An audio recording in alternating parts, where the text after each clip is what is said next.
भारतीय टपाल खात्यान गोंयांतल्या ग्रामीण डाक सेवक पदां खातीर भरती धोरणात म्हत्वाचे बदल केल्यात आनी आता ह्या पदां खातीर अर्ज करपी उमेदवारांक कोंकणी भाशेचे गिन्यान आसप सक्तीचे केला।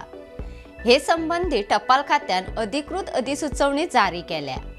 टपाल खात्यान जारी केल्ले अधिसुचोवणे प्रमाण गोंयांतल्या टपाल खात्यांतल्या ग्रामीण डाक सेवक पदां खातीर अर्ज करपी उमेदवारांनी कोंकणी वा मराठी हातूंतलो एक विशय 10वे मेरेन शिकिल्लो आसूंक जाय।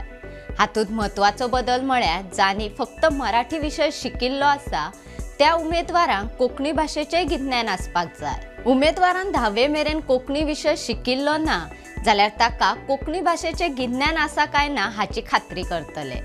हे खातीर गोंय कोंकणी अकादमी वा गोंय राज्य सरकारान अधिकृत केल्ल्या खंयच्याय संस्थे कडल्यान प्रमाणपत्र सादर करप सक्तीचे थारतले। गोयचे मुख्यमंत्री डॉक्टर प्रमोद सावंत हांणी ह्या निर्णयाक येवकार दिला। गोंय प्रदेशाचे टपाल सेवा संचालक रमेश पाटील हांचे कडेन जाल्ले बसके उपरांत सोशल मिडिया एक्साचेर तांणी ही माहिती दिली। मुख्यमंत्री डॉक्टर सावंत हांणी सांगले, टपाल खात्यान गोंया खातीर ग्रामीण डाक सेवक भरती नेमाक मान्यताय दिल्या। ह्या निर्णया वांगडाच गोंयकारांक भरती प्रक्रियेत प्राधान्य मेळटले, तशेंच गोंयांतल्या थळाव्या तरणाट्यां खातीर चड रोजगार संधी उपलब्ध जातल्यो। गोंयांत टपाल सेवा दिवपाची वेवस्था घटमूट जातली अशें मुख्यमंत्री डॉक्टर सावंत हांणी सांगले।